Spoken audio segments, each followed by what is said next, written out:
Hello, hello, hello.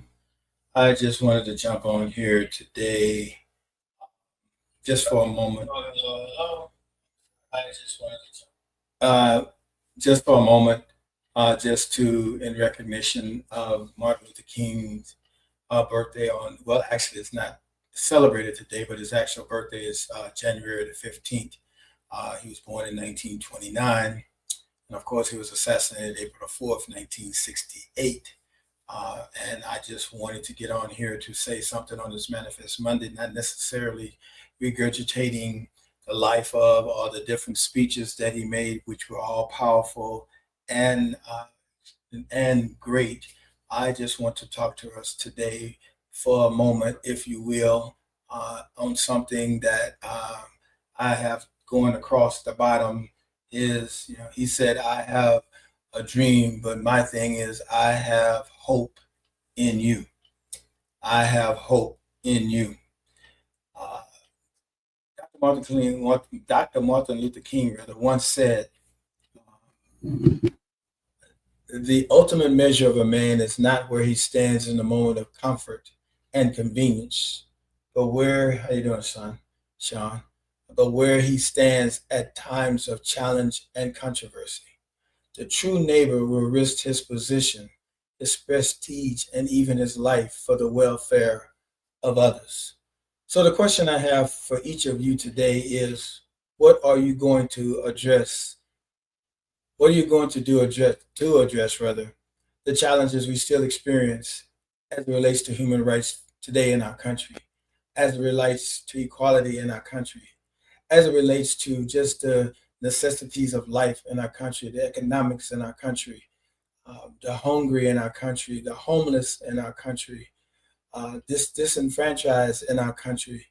What are you willing to do, and what are you going to do to address this in our country and in our community?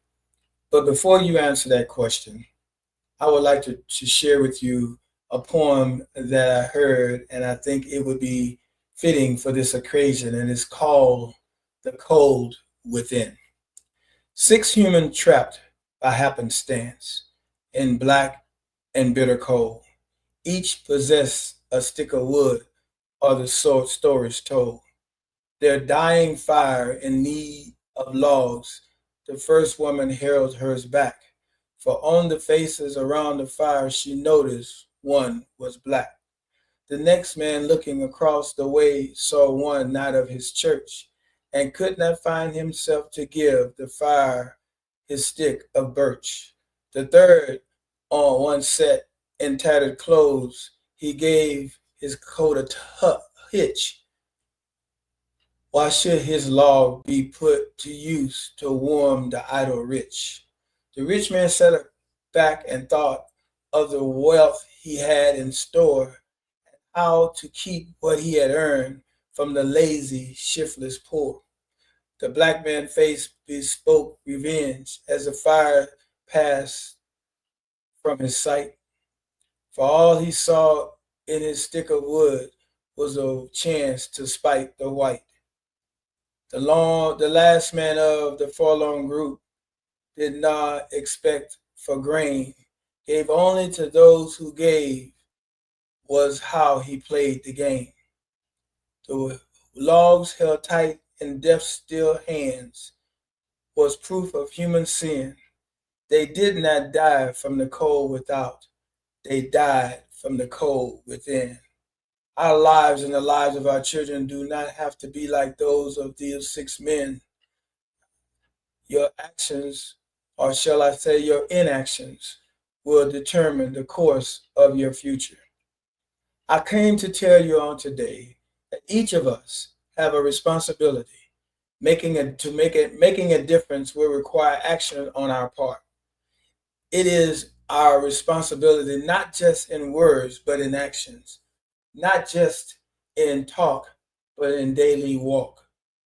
In America, if America is going to continue to poster, if it's going to take efforts, it is going to take efforts rather of countless everyday people like you and me and many others whose name we'll never know, who decide that they cannot sit around and and allow the cup of injustice, the cup of suffering and pain to spill over any longer.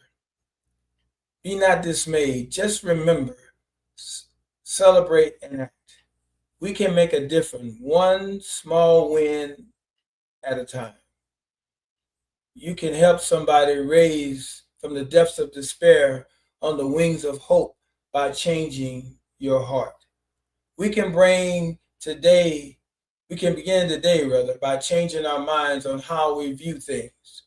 We can make a difference in our communities, in our neighborhoods, in our cities, and in our state and in our country if we put down hatred and picked up love. We can continue to make a difference if we put aside differences and pick up togetherness. We can put down community division and pick up tolerance and understanding for all of God's people. We can make a difference today if we're willing to unball our fists and extend to our fellow brothers and sisters the handshake of brotherly love. You can make a difference in your community by agreeing to help somebody instead of all the world riches for ourselves in our barn house, instead of storing all the or gathering rather all the world's riches for ourselves in our barn houses rather. Let us remember the widow and the orphan, the homeless and the hungry. Let us speak out against injustice and continue to educate our family and friends and acquaintance about racial equality. We can make a difference. I believe that we can make a difference because I have hope in us, and I have hope in our community, and I have hope in our country. I pray that in 2025 that we strive to make a difference in this country, not because of anything other than the fact that it is what we should do as human beings and as children of God. Let's try to make a difference so that widows don't suffer. Let's try to make a difference so we can empty the orphanage. Let's try to make a difference so the homeless can find shelter and not have to burn in the summer and freeze in the winter. Let's make a difference and try to feed those who are hungry. Let's make a difference that we stand up against anything that is unjust. Let's make a difference and continue to educate our family and friends about equality for all men, regardless of their race, creed, or nationality. I believe that we can make a difference, but the difference can only be made if you believe there can be. One step at a time. Someone asked, how do you eat an elephant? One bite at a time. How do you change the world system? One step at a time. How do you build a community and make a difference in a community? You put down hate and you pick up love. How do you make a difference when everybody is trying to pull apart? We try to come together. How do you make a difference when the community wants a division, but we need unity and we pick up tolerance and understanding? How do we make a difference is when we can unball our fists and reach out a handshake. How do we make a difference? We make a difference one small win at a time. And we can rise somebody from the depths of despair on the wings of hope by changing our heart on today. So lastly, I end how I started with the words of Martin Luther King.